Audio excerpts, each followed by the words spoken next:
Bismillahirrahmanirrahim. Assalamualaikum warahmatullahi ta'ala wabarakatuh.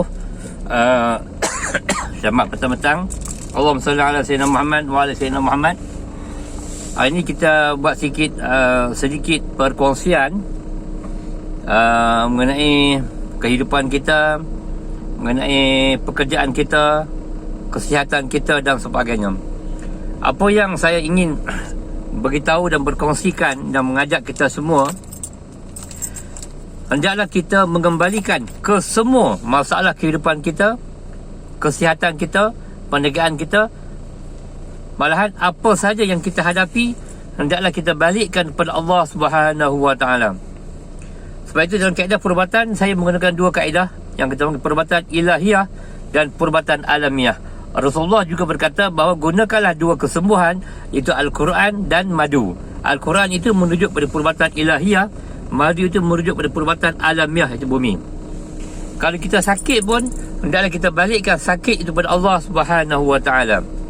Kita jangan bersangka bahawa kita kena bersangka baik. Bersangka baik ini bukan saja dalam perkara baik, tetapi dalam perkara buruk pun kita kena bersangka baik. Contohnya kalau kita sakit, kita ditimpa sesuatu penyakit, kita ingatlah pada Allah Subhanahu Wa Taala bahawa ini juga merupakan satu rahmat dan kasih sayang Allah. Dia ada dua saja, sama ada Allah nak angkatkan martabat iman kita ataupun Allah nak menghapuskan dosa kita sebagai kifarah. Kita doa pada Allah Subhanahu Wa Taala, kita kata, ya Allah, seandainya lah penyakit yang aku hadapi ini ataupun musibah yang aku hadapi ini adalah merupakan di atas dosa-dosa aku dan merupakan kifarah daripada-Mu, ya Allah, alhamdulillah aku bersyukur.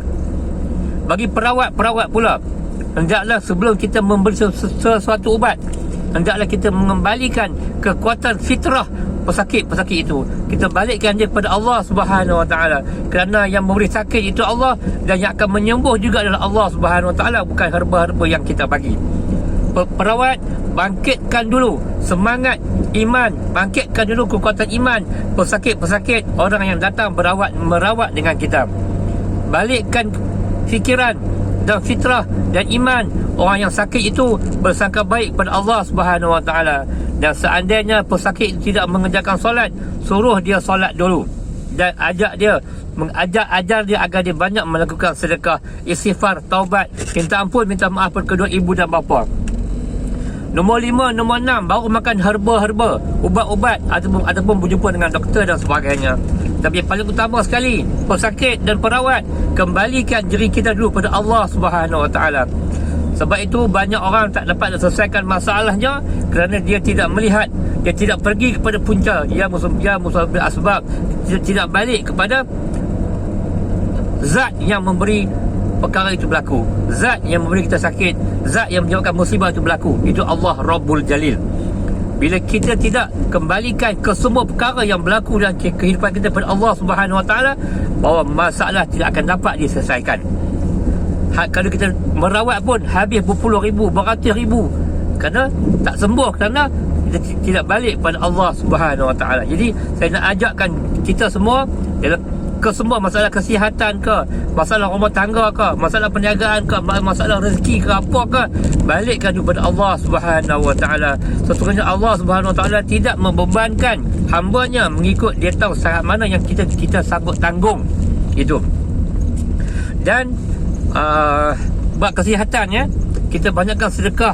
Kalau penyakit ni tuan-tuan, kalau disebabkan penyakit itu disebabkan kifarah kerana dosa, itulah yang menyebabkan banyak orang makan ubat beribu-ribu, beratus ribu, berpuluh ribu tidak sembuh. Kata bomoh, kata doktor, kata pakar, dia dah pergi jumpa tapi dia tidak dapat merawat penyakitnya. Kerana rupa-rupanya penyakit itu disebabkan kerana kifarah. Masalah langit, bukan masalah bumi, bukan masalah fizikal, tapi masalah dosa. Jadi bila penyakit disebabkan kerana masalah kifarah, masalah dosa, tidak ada ubat-ubat bumi yang dapat dimakan, tidak ada herba-herba yang dapat ditelan, maka kita kena makan ubat langit. Kita kena istighfar, selawat, taubat, bersedekah, minta ampun, minta maaf kepada kedua ibu dan ayah, adik-beradik dan sanak dan saudara kita, dan jiran-jiran. Sebab itu tuan-tuan, kita mesti tumpukan 100% kehidupan kita, masalah kita, rumah tangga kita, ke semua masalah yang timbul dalam hidup kita, mesti balikkan kepada Allah Subhanahu Wa Taala. Jadi bila kita nampak, kita dapat tenggelamkan diri kita ke dalam masalah yang timbul, Allah. Sakit yang timbul, Allah. maka kita akan dapat menamati bahawa yang timbul itu adalah daripada Allah Subhanahu Wa Taala. Dengan kita bersangka baik, perkara yang berlaku kepada kita itu disebabkan oleh Allah Subhanahu Wa Taala, kerana rahmat Allah, maka nusrah Allah, pertolongan Allah akan turun. Bagi perawat, sebelum nak bagi herba-herba apa pun, bangkitkan dulu jiwa atau roh pesakit itu pada Allah Subhanahu Wa Taala. Ingat, Allah yang memberi sakit, Allah juga yang akan menyembuhkan kita. Kemudian, apabila saya kata tadi, kesemua masalah, kesemua penyakit, kita kena balikkan kepada Allah Subhanahu Wa Taala. Bukan hanya masalah kesihatan, kehidupan, wang ringgit, rezeki dan sebagainya, tapi kesemua berlaku aspek perkara yang berlaku dalam kehidupan kita dan ruang lingkup kehidupan ini, kita balikkan secara total kepada Allah Subhanahu Wa Taala. Malahan tuan-tuan, bab-bab tanaman, bab-bab pokok-pokok, ya, kenapa kita tanam pokok tidak menjadi? Semua ni Allah kata, apakah kamu lihat pada ciptaan aku itu ada yang tidak sempurna? Itu merujuk bahawa Allah telah menyempurnakan semuanya, tetapi kitalah yang merosakkan benda-benda ini dengan dua tangan manusia. Bima kasabat aydin nas, kita rosakkan dengan dua tangan kita. Jadi kita kena kembalikan balik fitrah tubuh kita, kehidupan tangga kita, rumah tangga kita, alam kita, bumi kita, tanaman kita, dengan balik pada Allah Subhanahu Wa Taala. Tuan-tuan dan puan yang dirahmati Allah, lain pada Allah semua makhluk, lain pada Allah semua makhluk, semua makhluk melainkan Allah Khaliq. Jadi bila sebut makhluk ini, kita ni adalah bila Allah kata inni ja'ilun fil ardi khalifah, aku ingin menjadikan makhluk khalifah di muka bumi itu manusia. Manusianya adalah merupakan sebaik-baik kejadian. Tuan-tuan dan puan, kita ni makhluk yang terbaik, tetapi ada kalanya kita ni lupa untuk berzikir, mengingati Allah Subhanahu Wa Taala. Tetapi makhluk lain daripada manusia, mereka tidak pernah putus langsung untuk berzikir, mengingati Allah. Tanah, pokok, cacing, kuman, semua binatang sentiasa berzikir Allah. Tuan-tuan bayangkan, tengok, ini membawa kepada ini merupakan tips untuk petani-petani. Sekarang ni tuan-tuan, bila kata makhluk ni mereka sentiasa berzikir, bukan yang kata manusia ni ada hari berzikir, ada hari tidak. Malah ada orang yang bila kita berzikir, orang kata bid'ah, benar dah.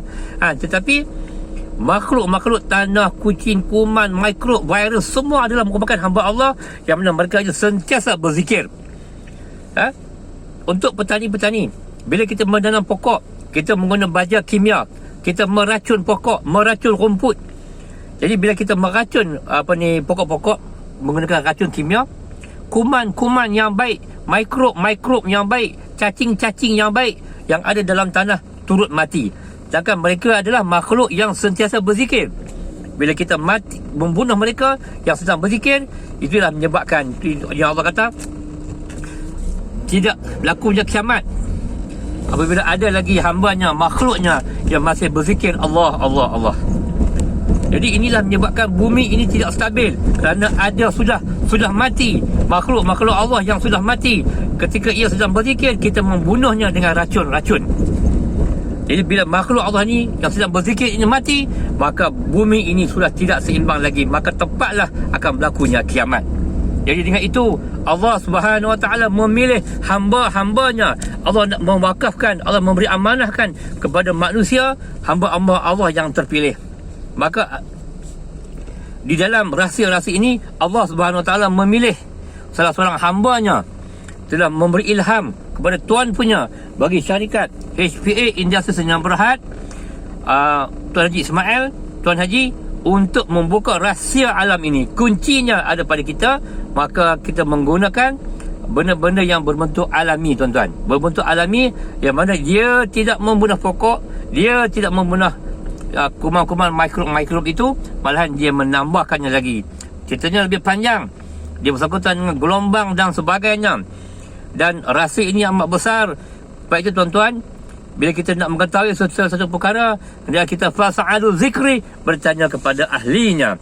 Maka inilah yang disebutkan oleh Tuan Ismail, bahawa pertanian itu satu ibadah. Kita dalam apa sahaja kerja yang kita nak buat. Macam saya seorang peniaga batu permata.